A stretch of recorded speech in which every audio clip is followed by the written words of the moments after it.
13th floor.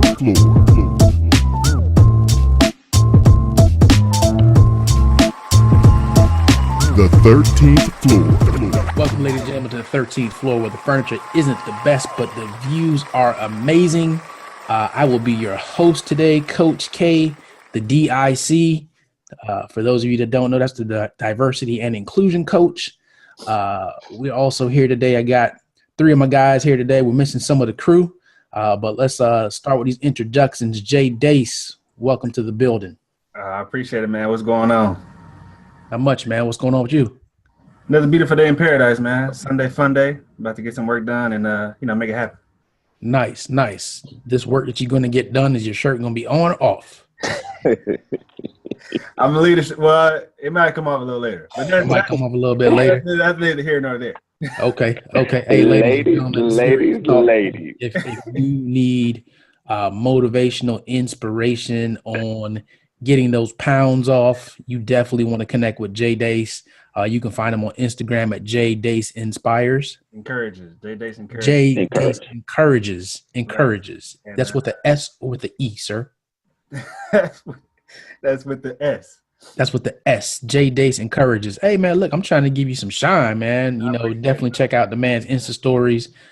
He is definitely living it, not just talking it. Mr. Logistics is on the cast. Is this 2 weeks in a row? Nah, man. Nah, you missed last week. Every other week, man. Life. But we back in the building. Well, actually, we outside today. We're going to do this outside, record from outside the backyard. Nice. Is that a Run DMC shirt you got on? Oh, yes, sir. Oh, that's what's up. Repping for the people this morning. Hey, so I know you just got back from the Keys. So what did your kids do to shut down the power in the Keys? Man, listen, it was late Friday night, and all of a sudden the whole island basically went down from middle south of Marathon all the way down to Key West. We had just made it back to our hotel, got food, so for us we were good, but it was about 3 hours. I had people down in Duval Street already. I just happened to know down there. They said it was got crazy. People just walked out. I mean, most of the stores had generators, so they were cool, but people were just out in the street, just carry the part in the street, turn on cars, and keep it going. It was crazy. Wow.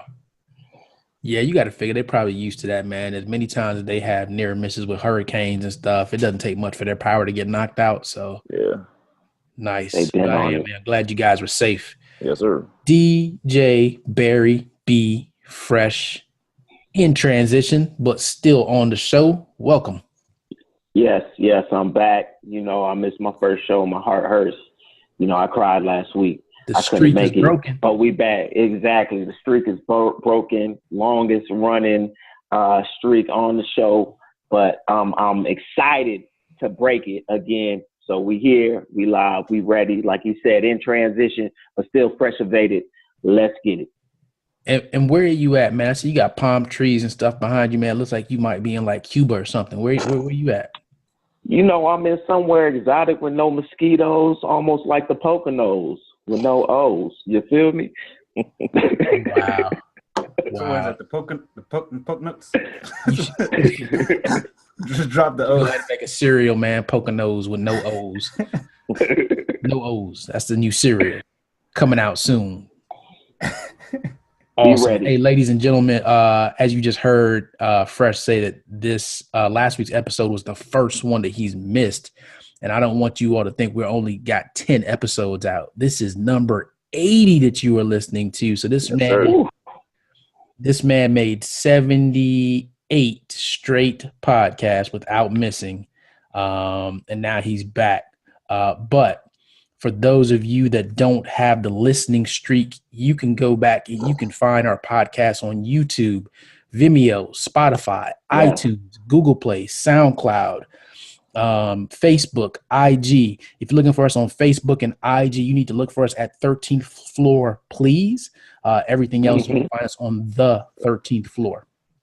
So thank you for tuning in, and we appreciate you. And for those of you loyal listeners that are in every single week, keep rocking with us, because I guarantee you the best is yet to come. And this thing is just getting warmed up. Nice. Now that that's out the way, fellas, I was a little hesitant to want to talk about this because it's like almost a week old now. but I think we can give a different kind of view to it, especially since we have our premier educator on the cast this week. So LeBron James opened up his I Promise school Yes, yes. in the city of Akron. Has anybody else had a chance to look into that and check that out? Of course. I think seeing anybody be able to open up a school in their own city, in their own town where they grew up is, phenomenal. One time for my dog days, thing to do. And not only that, when you see the type of school that he opened, you hear about the program that it has, free lunches and bikes for the kids with helmets and free college tuition, like what's built into the school and what hopefully will come from it is amazing. So everything I've seen and heard about it has been pretty cool. Yeah, and you mentioned a couple of the things that make it a little bit different from other schools. And just for the record, it is a public school. It is not a charter school. And they have some other programs as well. And what he was looking for was something that would be all inclusive for the families of the kids that go to these schools. So they have a GED program. They have a job placement program. So these are some other things that they have that are available that's going to make this thing stand out from just about any other celebrity school or charter school. And BJ, I'm really curious as to what you think, because they even have a different school year. So I think their school year starts July 30th. And then they end in May, and their school day goes from 9 to 5. They're starting out with just third and fourth graders right now. Yep. But by like 2022 or something like that, they want to get, I think it's kindergarten through 8th grade or something like that. So BJ, man, jump in there with, you're the one with the functional expertise in this particular area. So how does that sound to you? So when I first heard about everything, people open up schools all the time, and most of the time they're charter schools because charter schools have become a business. Not all about the education component, is more about the business side. So when I first heard this, I had to do some research. But then I learned that it was in conjunction with Akron Public Schools, which actually made me smile a little bit because I'm a big public school proponent. I believe in my support and my work alongside of them. So I need to make sure that everybody understands that I'm not downplaying charter schools at all. There's some great ones around, but there are some bad ones around too, just like there's some bad public schools. So we're working on increasing them all. But when I heard all of the pieces that go together with the school and everything, I could do nothing but applaud this man. You've mentioned a couple of key pieces already. Ian talked about like things like the free tuition, free uniforms, things like that, breakfast and lunch. All those things, the things that are components of school people are advertising, are what those of us in education that are working right now to make sure that equity piece is in there are the types of things that we work for day in and day out. And it just warms my heart to see that going on, and this man is leading in the forefront of this fight for this one school as a model school. When you get into all the other aspects of it, so one thing I can actually say is a lot of the talk around Florida, because I can't speak for everywhere else, is going back to that community school aspect where the school functions as the center for services that the family needs, not just tending to the educational needs, the academic needs of that student. So what am I talking about? I'm talking about healthcare services to kids. I'm talking about, you said access to GED training and testing for parents, actually for job placement for parents, things like that, where everybody uses the school as a resource, not just a dumping ground for your kids or a daycare provider. The fact that they're starting off with the third and fourth and building that bench, and hopefully going to build up to K-8 is the goal, is awesome, because you can't, with any school, if you just open up K-8 to begin with, you're going to find some gaps. You have to build a foundation and then build on it. So again, the way they're doing it, I can't describe. I've never seen anybody at least start in third, fourth and build up and out that way. So it's going to be interesting to see, but I think it's a solid plan, and they've got a great plan. I haven't seen the up to 2020 layout of what grades they're adding on. My guess is counting the years, they're going to add on one each way. So next year will be 2nd and 5th, and kind of go up that way over a couple of years. So again, you're building that foundation, and what you're going to do is take care of the kids that are coming up below, and then start making sure they're ready to go by the time they hit that 3rd, 4th, 5th grade, and they're academically ready to provide. So he's providing the service to the community, for the kids, for the parents, for everybody there. So I'm excited to see how this is going to transpire, and he has my support no matter what. This is an unprecedented event, and I hope more people kind of take shine to this and kind of adopt this method that he's doing, and look into probably providing more services like this in the future. Yeah, and there's a couple of things that you said. So it seems to me like, one, it's 240 kids to start out, right? And these were 240 at-risk kids. What they did was they took a survey or roster of all the at-risk schools that were in that particular district, and then they weighed out who it would be most beneficial for. And then they called these parents to let them know, hey, would you like to participate in this that we're going to try out? So that's how they selected the 240 kids. But then it seems like every other hurdle to a child being successful is something that they're trying to address at this point. Right. Jay, even to the point where they have a fitness trainer on staff for kids that may be struggling with obesity or things like that, right? Wow. Which is, we know childhood obesity is a big thing right now. Yes. Right. No, so they already took that into consideration. It's like, hey, we're going to put somebody on staff. The meals, they are taking care of the nutrition piece where kids are getting 3 meals and I think a snack or 2 snacks or something like that for the day. And that's another partnership that he has with somebody else in Akron that they're going to provide that. So it almost looks like they took every possible distraction out of the way. And now these kids just get the best opportunity to go in and learn. So they've removed a lot of those hurdles, like you said. You also mentioned, and I didn't address initially, you also mentioned their school year. They went to more of a year-round model, which, again, that's another thing I'm a proponent of. Don't get me wrong. I understand that people like summer breaks and time off, but the data shows no matter where you go, no matter what school you go to, and if it's an at-risk student or if it's a high-performance student, there's regression during the summer months. Kids are not really academically motivated during the summertime in general. So that school year promotes a lot of time in the classroom, and you get small breaks in between. I think that's the way all schools should go to. It should look to that model. There's funding issues and things that go along with that. I get it, but there's a way to get it done if it really is going to benefit kids. And at the end of the day, that's the most important thing. Will it benefit the kids? If it is, that's what we should be looking into. And the only thing that was not mentioned in any of the articles that I read that I'm very curious about is the teacher salaries. I would love to see if there's a difference in the teacher salaries for this particular school as compared to the average teacher in the district or in the state.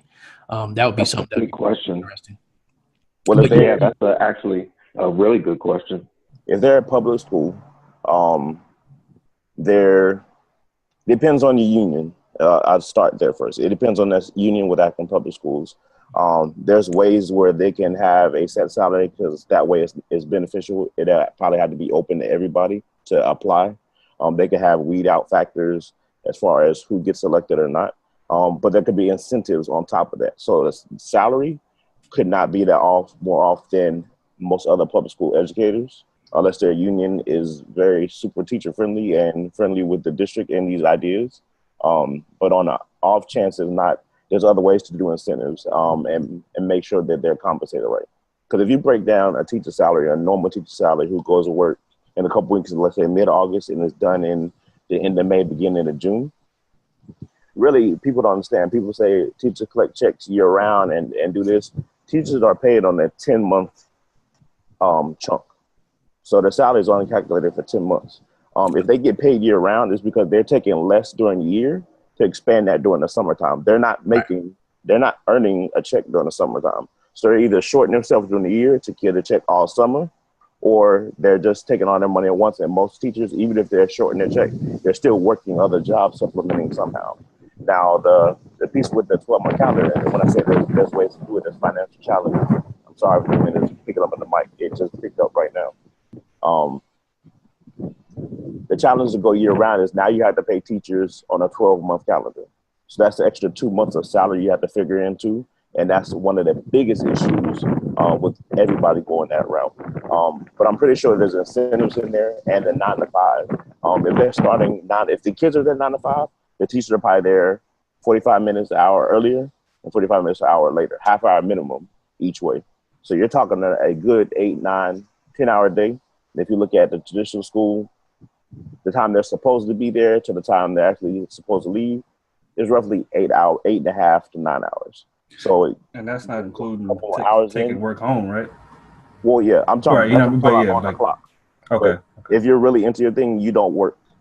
If your school starts at 8, you're there 7:15, 7:30 at the latest, but you're working to 7:30, 8 o'clock at night, and you're working on weekends, planning and preparing for the school. Now, they do have a curriculum that's STEM focused, which, again, this whole STEM thing is kind of taking everybody by the country by storm, right?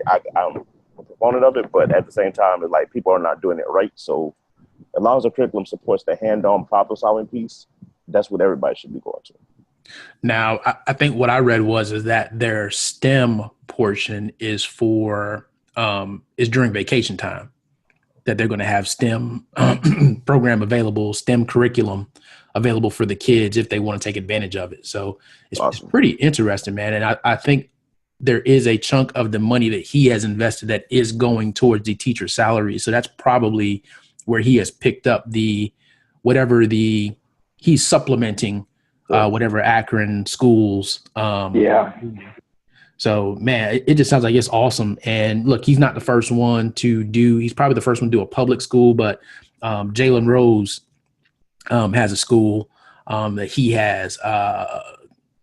Deion Sanders had a school, a charter school, but I think they closed down in 2015. They were having struggles. So he's not the first one. There's some other celebrities out there that have their names attached to certain schools, but this is the first one that's like this extensive and has this much programming to it. So I'm excited to see what happens. But let me ask you guys this question.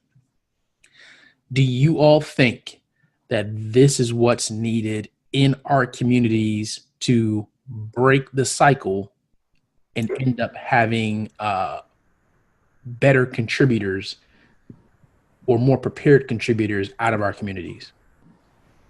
I would say it's definitely needed. It's definitely needed. I mean, this is the biggest thing, man, is exposure. So if you're constantly surrounded around low income or you're constantly surrounded around people who are trying to do, as good as you are or trying to get there, but you have somebody who comes in and who has said, hey, I'm from where you from, and I've been able to do this, and I want to give back to you. It just shows that, man, it's possible. And it's like a paradigm shift. And when you can get that mind shift going, it just opens up a whole new window, man. And then you throw the education piece in there. Man, I just think that this is definitely what will be, it's a game changer, if you will, for the at-risk youth. Definitely. Mm-hmm. I think in theory, of course it is, and only time will tell, because I'm pretty sure Deion Sanders had the same thought process with his school when he created it and opened it up, but it did have to close. So only time will tell if the blueprint that he's laid out is going to be successful. But in theory, like I said, I really hope it does, and I really do believe that it is something that can help out, especially lower income areas, is the ability. There are so many athletes and entertainers who have come from these areas that if you can set out that blueprint to be able to create these schools, again, if you go and see the pictures and watch the video, the interview of him walking through the halls, it's a beautiful school. It's really cool. And I can see kids wanting to educate themselves there. And the fact that everything is so accessible, I just hope that it falls in line like it has. But LeBron James, out of any player I've ever seen in my life, seems to be the player who I think could execute it and make it something that actually works. So the partnerships are always great. And I think, just like Ian just said, the fact that it is LeBron James just made it even that more special in the sense for his hometown and for the people there. But these ideas that are going into the school, and that's again why I said I got excited. These should be universal ideas. This should be the standard which by public education runs. Again, I could talk about this stuff all day, and I'm not going to. But please, the viewers can tell, because this is the most you've said probably combined in all podcasts. That's what I say. I get in trouble all the time because I'm quiet. But then when somebody brings up school, I talk for another hour, and then everybody's ready to go. But anyway, when I look at the public school system, and you look back at the history of it, the public education system was created during the industrial age because they needed to produce individuals that could read, write, and do basic math, in order to go out into the field and work jobs. All right. Even though we've come through that industrial age to the information age, our public education system has not kept up with that transition. And we're not preparing kids by large to live in this times and preparing kids for jobs in society that we have no idea what's going to happen 5, 10, 15 years down the road. We have not kept up with that challenge. And that is the challenge for education systems. That's why I said this is a model to go back to that community school, that community enhancement piece that everybody benefits. The school is a resource for everybody. It's not just, again, like I said earlier, where you can just send your kids from 8 to 3 and then they come home and go back and do it again. And for some parents, a babysitting place, to be kicked it real. When these programs and his initiatives get started and take flight, because I know that I'm just excited about to hear, keep up with it, and how it's going to go. That's the education nerd that be coming out. But I want to see, but it shouldn't rest on a person to adopt a school and say, okay, we're going to do it for this school, we're going to do it for that school. Here in Miami, or I'm in Bryan now, but the majority of the schools I work with currently are in Miami. I have the same cycle of schools that follow my list. I work with the lowest performing schools in the state of Florida. And in Miami, Broward, Palm Beach, in my area, I have the same cycle of schools that keep coming back again and again and again. One of the most important pieces that he mentioned, I remember from the interview, was that he was talking about his fourth grade experience and how he missed 84 days or 83 days, something like that. Yep. Of school. Yeah. Something like that should never happen. And again, I understand home circumstances and things like that, man, but there should be no reason a child misses 83 days of school in a year without the resources in the community stepping in to help out. Oh my. Y'all hear that? No. Oh, okay. It just started thundering real quick. We're going to cut this short and go inside in a minute. Hey, man, that's why you should talk more often, man. When you talk, man, it just drives power, man. Look at that. Like exactly. the thunder rolled for you. So, but these are the things that should come naturally from parents should expect these things from a school. Community should expect these things from a school and hold the school, the teachers, the principal, and the district administrators to a higher standard of what the expectation is. But a lot of times in my lower performing schools or in my lower socioeconomic communities, which our parents didn't have a great experience in school, so their dealings with the school is not always in a positive light. We don't have the support. We don't have a thing. There's many different trails. I can go down this rabbit hole again, many different reasons why. Now, when we get to the root of it, though, again, it comes back to the child is sitting in that seat. What do they need and what do they deserve? And if we're not giving them that, then we're failing as a system. And as a public education system, everybody needs to get involved because, again, it's public education. Your tax dollars are going to how we spend it. I think that's a great point that a lot of people don't think about is how important like the public school system should be the community base and should be that touch point and the ability to, create our future.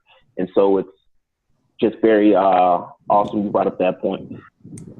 Yeah, man, I think that it's just great how he's like everybody's getting equal education. Everybody's getting treated like just on the same playing field. And I think that is once again another, so use the phrase again, game changer. Just because I just know that growing up in school, growing up back in Milwaukee, man, that everybody has this mindset that if you have and I don't, it's like I have to take what you have, or it's like you're better than me. But everybody's getting a bike when they first on the first day, and everybody's getting equal and like I said, education. Everybody I have access to the same stuff. So when you don't have that scarcity aspect, like Kay said earlier, you can, or I think it might have been BJ that said that you can like kind of relax and take that stuff out of your mindset and actually just do what you're supposed to do in school, which is learn and and apply yourself to the best of your ability. So yeah, definitely hats off to LeBron for that, man. And it really is raining, so I'm gonna step aside while I do this. Okay, no problem. We don't want you to get electrocuted, especially No, while we're filming. That would just be terrible. It would drive our ratings, but we don't I want was to about to say, man, we shoot to the top of the charts. Right. So while I want to talk about one more thing, but I definitely want to acknowledge that Faison is in the building. Yeah, live from the 6, baby. Live from the 6. Wow, you might be the first out of the country person that is on the podcast. I appreciate it. I almost missed it. Things didn't go the way I wanted to, but it worked out, and I had to get on. I had to at least, if nothing at all, just say those words. Live from the 6. Live from the 6. You're such a nerd. Oh, FaceTime. Right. Hey, so man, again, just props to LeBron, and hopefully what he has done has at least presented a prototype of what can be done in the future. And we always talk about how can our athletes and our celebrities contribute. And here's somebody that's, look, man, he just gave you the blueprint.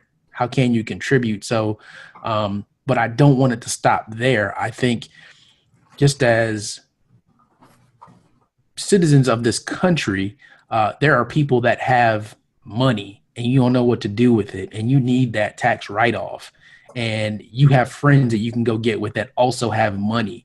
Here is a perfect example of what you can do if you're able to pool your money. And then the second part of it is you have to get input from the right people on how to do it, because it's very clear that he didn't just go, oh, I'm just going to open a school, and he just went and did it just randomly. There was a whole lot of thought put into this, a lot of partnership. And I think if we can do that at that level all across the country, we can definitely improve our educational system. And as BJ said, go into those economically challenged areas and provide them a great opportunity as well. Now, I hope it's the blueprint. I hope it is. And I hope that people like 45, we never really say his name because we don't want to give him props. But this man came out and basically tried to tear it all down like 5 days later. He's tweeting out that Don Lemon is the most stupid person on television, and he was doing a great job of making LeBron James look smart, which is hard to do. Wow. Man, you really got to wonder, like, is it that grotesque to those people in power that don't want to see people that don't look like them thrive and progress? Is something like this just so gut turning that you have to make a comment like that? I think the funny thing is with him, it's more that he knows LeBron James doesn't like him, and 45 is just that vindictive, and just like, I don't even think it's on that thought process with him. It's just more, he has no filter. No, like, all he thinks is, LeBron, I know he doesn't like me, so anything that comes out and any publicity to him is good publicity. He doesn't care what it is. That it was more just a personal, I just don't like, because even the way what's said is like a third grade sentence, right? I mean, like, Don Lemon's the dumbest guy on earth, and he made LeBron James look smart. It's like, what are you talking about? Who are you? That's Yeah. the thing. The man just has no, I can't even say no filter. It's just no thought process. He just says whatever the heck is coming out. It just comes out without thought. There was no reason for any comment to be made at all to do anything. So you have to wonder, sit there and think that it was just to start the talk or start a bad perception or understand that I'm at this power and I can say these things. So all my constituents, yeah, he's right. He's right. and start getting some agreement and start the mumblings down. It's like the instigator, right? If there's something there, it don't have to do nothing else.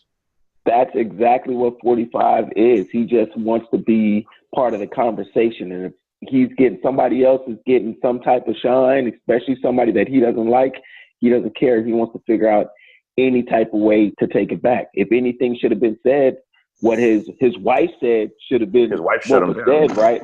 Yeah. And to come out with a tweet after he says something so idiotic that she comes out with something that everybody, you know, how much do you hear about Melania, right? How much do you really hear about what's going on with her, let alone her tweets? That her to come out not only against Trump, but then to say how good it is, what LeBron's doing, it's awesome. But let me ask you guys this question, right? And I don't want to give this too much time because he just doesn't deserve it. But do you guys think this is just a representation of the conversation that happens behind closed doors normally? Oh, this is very, very tame conversation that happens behind closed doors. That's without a doubt. If this was going public, please. No, what I mean is in relation to minorities and people that aren't in power becoming empowered, is this the type of conversation that happens in closed doors and how things get suppressed? Of course it's the conversation, because that's exactly why the public school system is what it is right now, right? Because they choose not to be able to instill the right pieces into the system, right? And that's across the board for all types of things. That, of course, that's a conversation because we want to remain in power, that we do not want to give them the opportunity to even progress to a state where they can overturn. You know, they are already coming through from the hard, factors that we created that, God forbid, we give them, make it actually a level playing field. When you put a person in power over the public education system in your cabinet, that has no background in public education, has a history of running charter schools into the ground, has a history of not supporting public education as the main person in charge of the public education system in the country, you're making a statement right there. So then the first piece of legislation or bill you actually signed about education in the 2.5 years you've been there now? I don't even know. I can't keep track no more. I don't care. Like the first thing you signed was this week and had to do with CTE education, career and technical education. It's the first thing you signed or done, again, public education. In the time you've been in office, it says a lot about your stance and how you feel about everything. Your actions speak louder than words. So whatever words are saying behind closed doors, your actions are showing me exactly what you believe in. So I think kind of going back to Kay said about the behind closed doors, then I'm gonna bring it back to you, BJ, because you have more information on the school background. But yes, what you're hearing is his snippet of what he said is what's happening behind closed doors, because you have to think that there's old money and new money, and old money loves to make sure that new money doesn't spread and doesn't get too far. So all that old money sitting there, that old power, is threatened by the fact that there's change and there's new things going forward and it's being passed wrong. And there are going to be people who want to just put roadblocks up. And I'm sure LeBron had hella roadblocks to go through to get anything approved and done. And, I'm coming in late, but I know that I listened to the interview and he made sure to mention his right-hand person, who was like the person who did everything and followed all the laws and read everything to make sure that this was a success from the start. But I mean, did he try to do it too in New York? He opened his charter school, but it wasn't as big as this because of the, people don't want to move forward. Yeah, we heard about it on our radio stations and our things, but it stopped there. So this is like the initial after Oprah's Africa schools. This is the first U.S. big, like, hey, this can happen. We can do this in every single city. So I do hope that that blueprint goes forward. I do hope that, other people, other cities go back to their homes and go back to Chicago, go back to Philadelphia, go back to the areas people need good schooling, and make it happen. And then tying back to BJ, so in public schools, how is it broken down where there are areas that are, more affluent, less urban, who are in public schools and get better education than the private schools get in the urban cities? Like, how does that work, and how is that factoring and being broken down? Because that's confusing to me. And I asked that because EJ's school in Wayne, it's like one of the best public schools in like all of New Jersey. But then a city over is another city, and it's like the worst public schools ever. And I know taxes have to do with that and how it works, but just want to know your thoughts on how that process goes through. There's a lot of gerrymandering within districts. By that I mean the zip code restructuring and how kids are shipped to different places. It's a lot to do with how the school board sets up and those boundaries. If you're an open boundary school, if you're a closed boundary school, and every city is a little bit different. It goes back to the teacher quality. It goes back to teacher recruitment, and teachers coming out of teacher college ready to go into the field and the training they need. Or are we talking about out of field from the business engineering world that have second careers as teachers? That plays a factor. There's a whole bunch of different factors at play. There's not a one single silver bullet that's going to answer your questioning, because I'd have to take it each city, each community, little by little, and kind of pick it apart and kind of see what the makeup is. But the bottom line is that when most taxes are a part of it, but what a lot of people don't realize that a lot of it today goes back to per pupil. So it matters where you live. Mm-hmm. Funding, ideally on paper, is the same. So let's just say it's $500. You get $500 per kid to do X, Y, and Z. And then Title I kicks in with, depending on the makeup of minorities versus lower socioeconomic status in the school, extra money comes in there. But again, I can go many details. Money isn't always the answer. Okay. It helps a lot. But a lot of the resources people want to bring into schools, everything. Yes, we're charging consultant fees out the wazoo to get a job done that maybe costs $10,000, $15,000, but it's a $50,000, $60,000 contract sitting on the table. Yeah. I mean, again, I'm not stopping anybody from making money. I just think some of the stuff out there is ridiculous. Yeah. That's BJ's stance. But when I come to look at what each individual school needs, that's why I go back to the whole thing I've been saying. I think the last time I was on, and I say it a couple other times, the equity in education. Do the kids and the teachers have the resources and the things they need to make them give them equal access to learning and information that every single kid in that district has, whether it's in that district, in the state, in the nation, whether it's the funding to get new computers in the school because my computers are 5-6 years outdated, and then I'm bringing new computers in, but then the infrastructure can't support them. So I want to buy 100 laptops and use them, but I don't have the internet, the Wi-Fi to do so with my building, or my building is so old, I can't upgrade the system in there to use them effectively.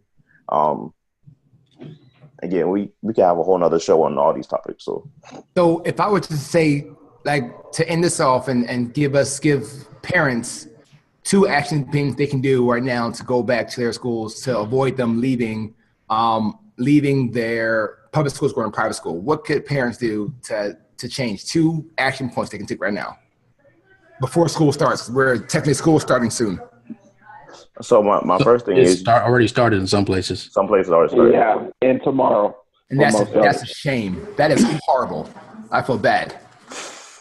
A lot of the things that parents can do right now, I would say you have to know the school. Again, you have to become intimately involved with the school. That means understanding what the school's goals and mission are and how you play a part in it. For instance, if your school is trying to start a magnet program, what resources can the parents bring?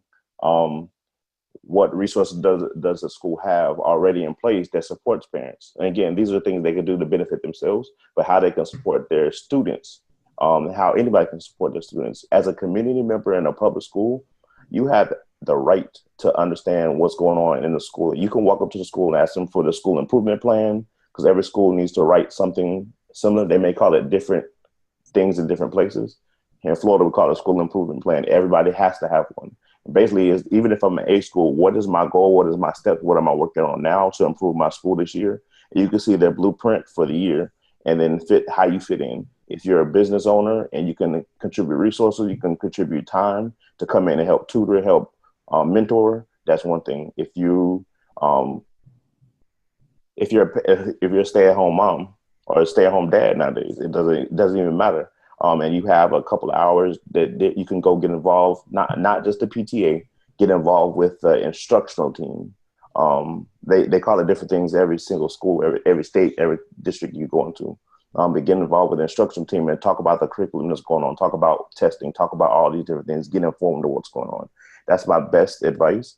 And again, if you need anything, please just drop a line and I can help point resources. I know people all over the states and most of the major cities have a connection or in somewhere. I'll be happy to shoot you an email or a link to somebody to get you in places.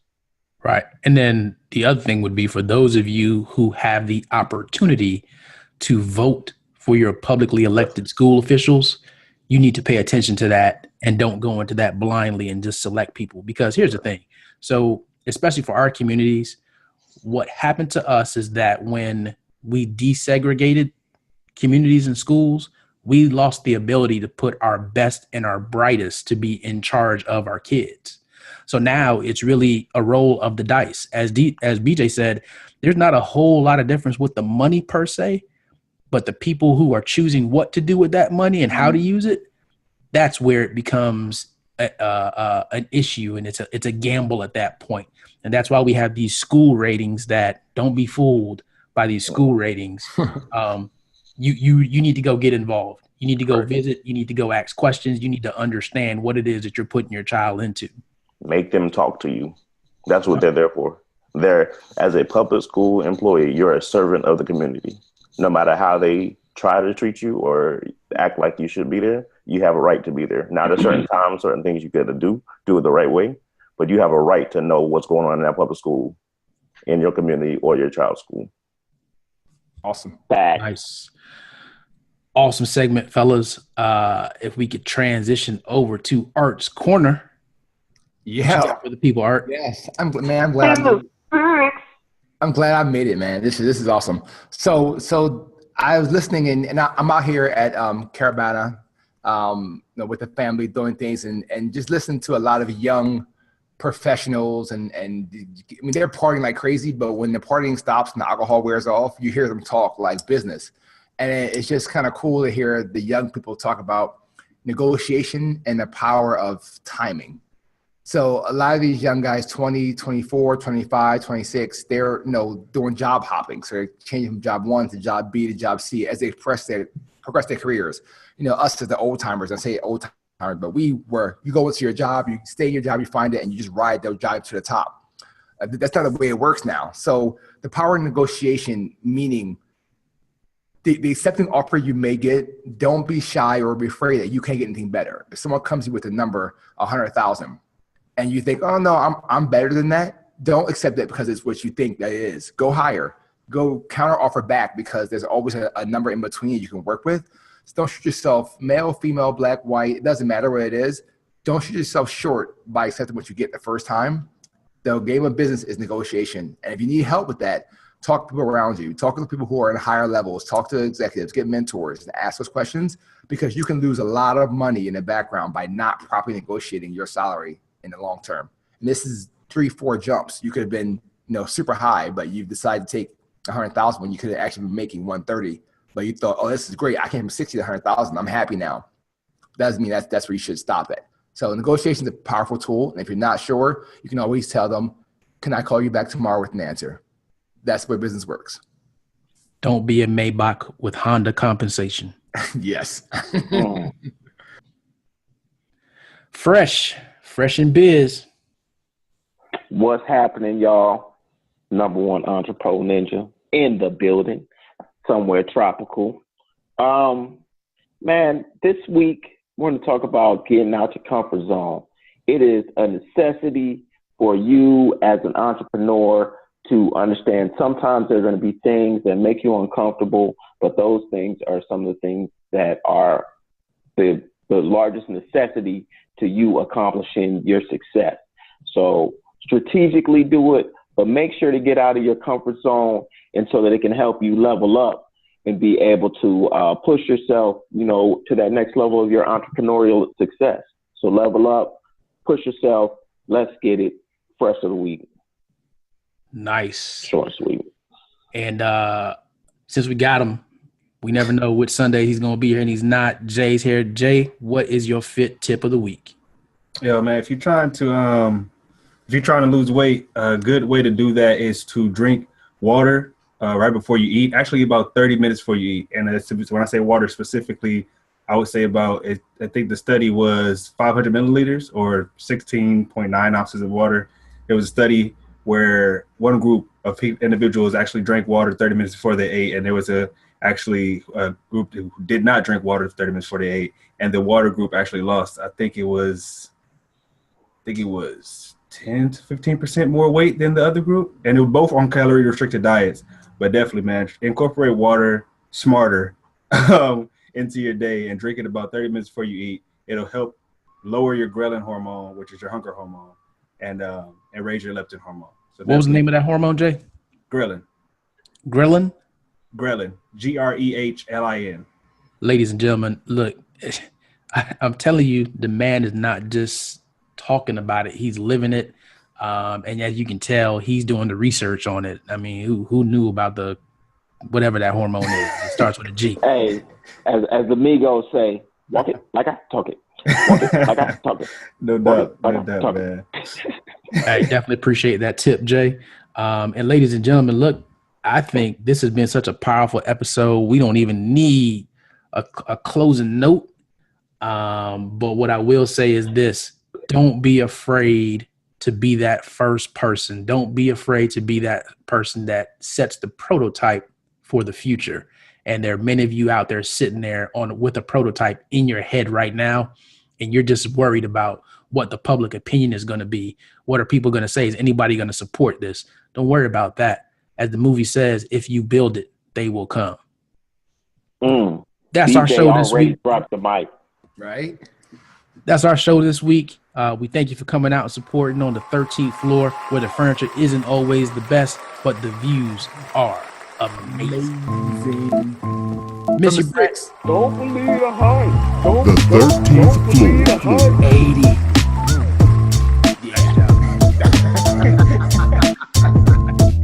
The 13th floor.